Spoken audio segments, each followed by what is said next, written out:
Let me make it very clear to you, and leave no doubt, that the state language of Pakistan is going to be Urdu and no other language.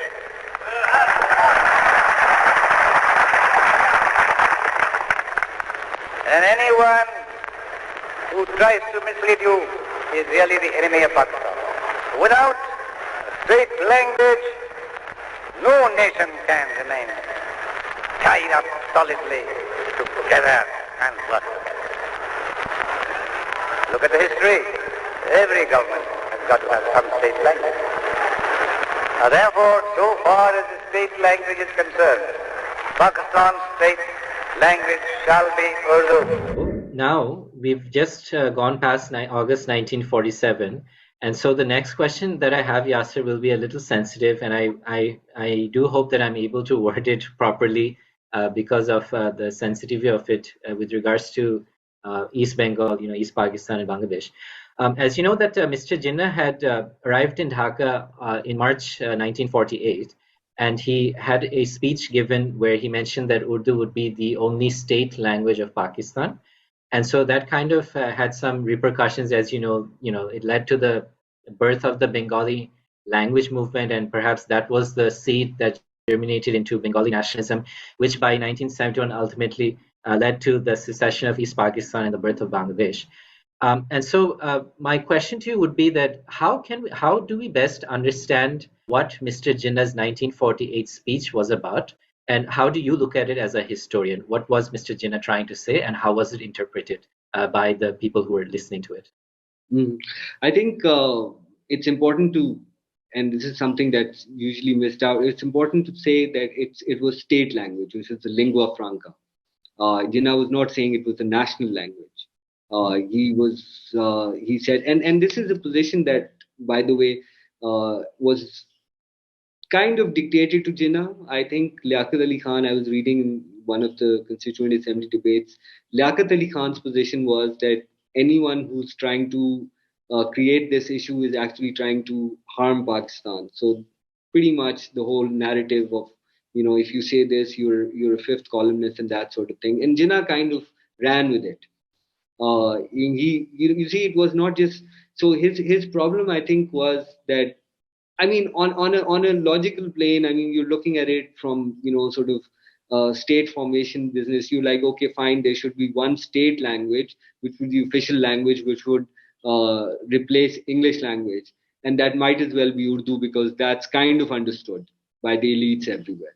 Now, the people within Jinnah's cabinet, especially people like, and not just cabinet, but other Muslim leaders like Khwaja Nazmuddin, for example, convinced Jinnah that Urdu would be accepted by the Bengali populace, and that making Bengali the provincial language of East Pakistan, or East Bengal as it were, would be enough.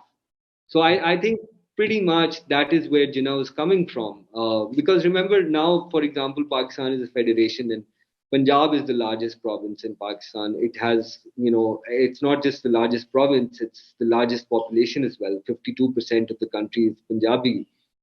So some would argue that Punjabi should be the national language of Pakistan because it's the majority, but it is a provincial language. So I think that was the debate, the provinces versus federation, that there should be one state language, not a national language.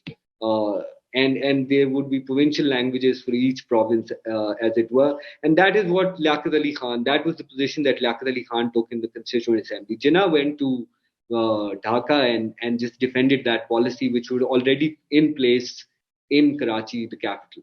Mm-hmm. Understood. And just staying with this point, Yasser, and this is just for my knowledge and for anybody else who may not, who may also be curious. Is it true that Urdu was spoken by only 7% of the population in the West, or was it more widely spoken? Well, it was 7% of as a native language. As a native language.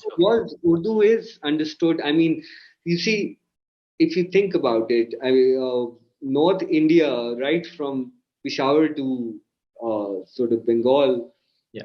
had, when under British rule, used Urdu as, and then to some extent Hindi as the language of courts. Mm-hmm. Therefore, it was pretty much this lingua franca, and we're talking about Urdu, Hindi, Hindustani, any iteration of that particular Prakrit-based language that is known as Khadi Boli. That is pretty much spoken from and understood right up to Calcutta. I'm sure people in Dhaka also understand it. I mean, I'm sure you watch Indian films and that sort of thing, so you would kind of get what that language is, what is being said. So I think that was where these people were coming from. I think the language was spoken by the elites in all these provinces. And Punjab, for example, which was a Punjabi dominated state, Punjabi dominated province, was had Urdu as its language of courts and that sort of thing. So pretty much it was spoken and understood by most people in the West. I'm not entirely sure about the East, though. Right. Yeah, yeah, and with your permission, I'll just elaborate a little bit more on what I think might have been happening on this side. Um, I believe that Bengali was actually being taught in the schools, and hence the regional languages that we have in Bangladesh, like for example Sylheti or Chatgaya, which are classified as dialects, are actually languages in and of themselves. So suppose a Chittagonian and a Sylheti, when they talk to each other, they will not use their native language, which is the Sylheti and the Chatgaya language. They will communicate in Bengali, which is actually the link language. And so I think that this is probably, I've tried to make sense of it for a very long time, and I probably don't have all the answers. But what I assume happened is that, whenever when we talk about the Bengali language movement, the slogan in Bengali is Rashtra Bhasha Bangla Chai, which means that we want the state language to be Bengali. And the reason we want it to be Bengali is because if you were to put in another language like Urdu, which isn't actually maybe as widely spoken in this part of the world, we will not be able to compete, with people who are already accustomed to speaking it. And this is probably very similar to what is happening in present day in India, where you have the north-south divide, where the Hindi belt is up there, and you have the southern languages. And so, and especially the people of Tamil Nadu who say that why should we have Hindi as a link language? Why not have English? Because that makes it a level playing field for everyone when they're trying to look for jobs and opportunities. We know that English is a foreign language, and hence everybody who wants to promote their own mother tongue or whatever will not be at a advantage. So I think that maybe equity and disadvantage, and so it's a whole topic in and of itself, and we won't dwell too much on it. But yes, I think that I would like to say that, in retrospect, if you think about it, I don't know what Mr. Jinnah was thinking at the time, but it was a mistake. yeah, I think he should have stuck to his, because at the very, if you look at the Constituent Assembly debates in 1947, when he presides over the assembly, he says, English should be the language that should be spoken. Unless you don't understand English, then you can speak in other languages in the Constituent Assembly. Mm-hmm. So I think that is something that Jinnah should have promoted throughout. So it was in retrospect a great mistake on part of Mr. Jinnah to insist on Urdu being the only state language. Mm-hmm. But I think the reasons we can see, there were reasons, as you said. It was, they considered, the Muslim leaguers considered it to be the link language, and also the language of Muslims, as it were. Because they saw that Urdu had been such a central part of, central part of the Indian Muslim struggle, especially with 1937 onwards. Urdu was seen as this language of Muslims and that sort of thing. So there was that. I think this interesting question of English should have remained the official language, and it would have kept Pakistan united, I think, to a certain extent.